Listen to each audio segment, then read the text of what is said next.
il avait dit les gens qui ne veulent pas devenir riches, c'est des gens égoïstes. Parce que nous, on sait qu'on ne doit pas devenir riche pour nous, mais riche pour les autres. Et donc, si on ne veut pas devenir riche, c'est qu'on ne pense pas assez aux autres. Et donc, j'avais dit à mon fils qu'il fallait utiliser pleinement son potentiel et être le meilleur possible. Et mon fils, il m'a dit, moi, je pense qu'il y a plus que ça.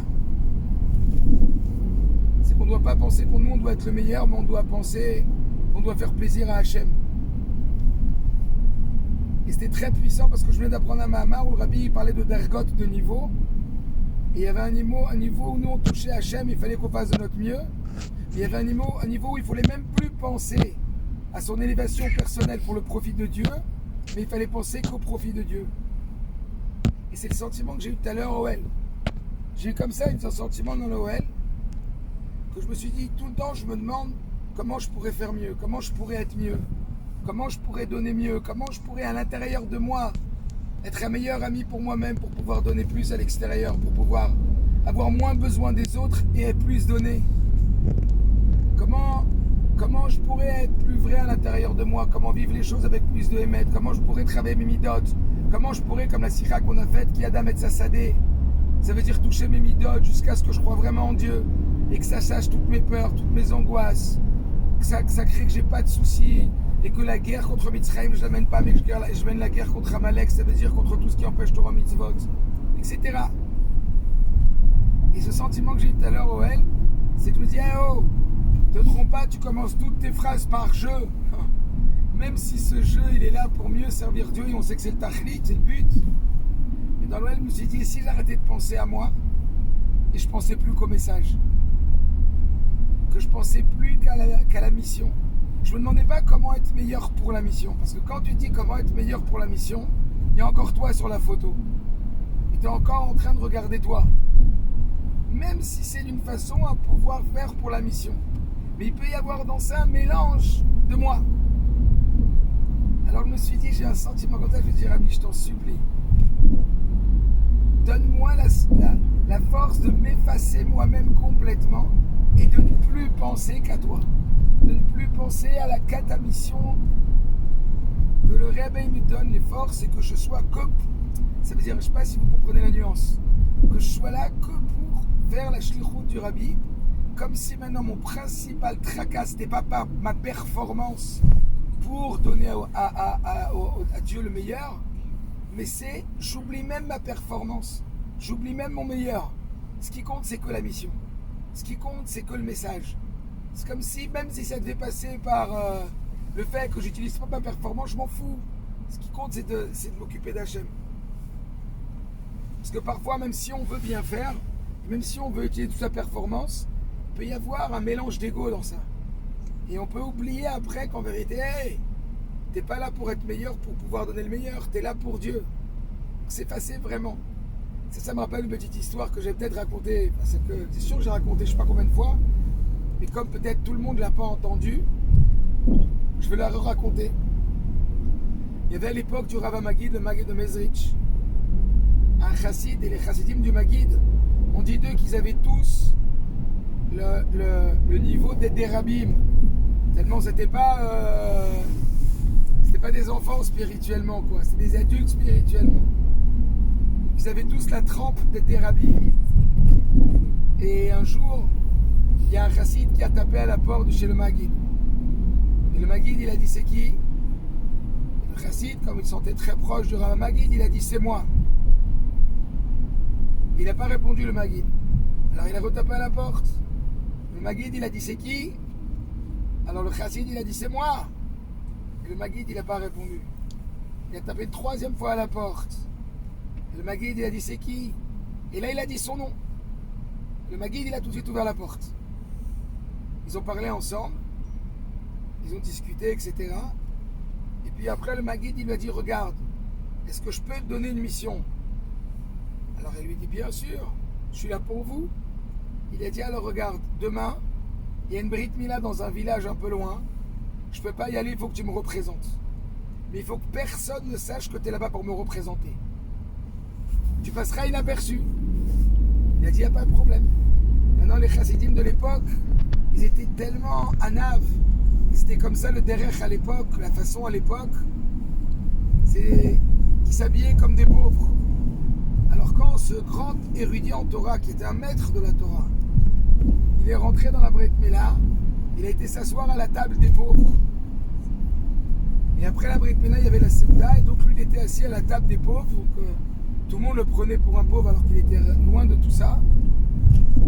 Et à l'époque, quand c'était la Brit Mila ou la Bar Mitzvah, ils sortaient la vaisselle, les couverts en argent. L'argenterie, je ne sais pas si vous vous rappelez à l'époque, pour les mariages, on offrait de l'argenterie. Moi, j'ai reçu l'argenterie pour mon mariage. C'était encore mon époque, l'argenterie. C'était la mallette, avec les fourchettes, les couteaux. Tu sais où va quand on offre l'argenterie? Et à l'époque, c'était beaucoup plus khashou, beaucoup plus important. À l'époque, c'était mamache. C'est comme si aujourd'hui, on t'offrait de l'argenterie en or, tu vois ce que je veux dire, en or massif. Et donc ils sortaient l'argenterie, mais ils étaient très très macpides. Ils étaient très très très scrupuleux sur chaque ustensile, parce que c'était leur richesse, quoi. Et alors qu'est-ce qui s'est passé? À la fin de la Brit Mila, la Seuda, et pendant la Seuda, ils rangeaient l'argenterie. À la fin de la Seuda, ils ont vu qu'il manquait une cuillère. Et là ils se sont tous dit, non, c'est pas possible, une cuillère. Donc le père du balade de Brit, le Avi Aben, il a commencé à paniquer. Ses frères, ses beaux-frères, ils ont dit c'est sûr que c'est un pauvre. Ils sont dirigés à la table du pauvre. Et ils ont attrapé, il va savoir pourquoi Davka, celui-là. Ce grand chassid-là du Rav Magid. Et ils l'ont par derrière attrapé le corps et ils l'ont fouillé les poches. Et ils l'ont dit voleur, c'est toi qui as volé la cuillère, hein? Voleur, il a dit non, c'est pas moi, c'est pas moi. Et à ce moment-là, juste après, ils ont vu un homme qui sortait, un autre pauvre qui sortait en courant et qu'il y avait quelque chose qui brillait, qui dépassait de la poche. Alors ils ont couru après lui et ils l'ont attrapé et effectivement c'était lui qui avait volé la cuillère. Ils sont revenus et ils sont excusés comme on s'excuse à un pauvre, t'as compris? Style, je suis désolé quoi, c'est pas grave, ça va. Désolé, on s'est trompé, bon base. Et lui il était retourné de ça. J'ai fait le voyage. Le Rav Magid il m'a demandé de passer inaperçu. J'étais Nirchav Keani, j'étais comme un schnoureur, comme un pauvre type qui demande à Tzedaka. Ils m'ont accusé que j'ai volé la cuillère alors que j'ai rien fait. Pourquoi la main l'icrol tsarot à elle, ou pourquoi toutes ces galères? À ce moment-là, il arrive chez le Rav Magid, il retourne et il demande au Rav Magid une explication. Et le Rav Magid lui dit, comprends, c'est quand les puissants de cette histoire. Comprends que c'est pas pour moi que je t'ai envoyé là-bas, c'est pour toi. Parce qu'il fallait que tu répares les 2 fois où quand t'as tapé à la porte, t'as dit c'est moi, c'est moi. Et cette histoire, elle est tellement puissante que vraiment, même quand on dit ouais, c'est pas moi, c'est Hachem, ma réussite, c'est pas moi, c'est Hachem, mes forces, c'est pas moi, c'est Hachem, peut-être il y a un mélange de toi là-dedans. Alors, de cette histoire, il y a tellement à prendre. C'est ça que j'ai dit tout à l'heure, je dis, je t'en supplie, que je sois focalisé sur ma mission, focalisé sur ce que toi t'attends, sur ce que pour toi je le fais, les mancha Hachem, pour que je réalise que le Rebbe il attend de moi que ma part du Beth Amikdash. Chacun il a sa part, il a sa pierre à l'édifice. Et de par ça, c'est aussi, quand je vous racontais l'histoire, une phrase que j'ai lue avant-hier et que je trouve que les mots ils sont très précis et très forts. Donc je vous l'ai dit et vous allez comprendre aussi ce que ça veut dire derrière tout ça. La phrase c'est la suivante. Et si tu décidais de croire que tout ce qui t'arrive a un sens? Et si tu décidais, mot très fort, ce serait une décision, c'est une croyance. Si tu décidais de croire que tout ce qui t'arrive a un sens, c'est-à-dire même le c'est pas moi qu'il avait été faussement jugé, c'était pour le nettoyer d'un niveau très très haut. Pas que c'était pas un voleur, c'était un super grand chassid. Mais il fallait qu'il sente tellement Hachem qu'il fallait qu'il soit à cette hauteur-là. Donc vraiment, ça que le réveil, il nous apprend au travers l'enseignement du Baal Shem Tov, de l'Ashgacha Pratit, que parfois il nous arrive des choses qu'on dit mais quel rapport avec moi? C'est pas rien.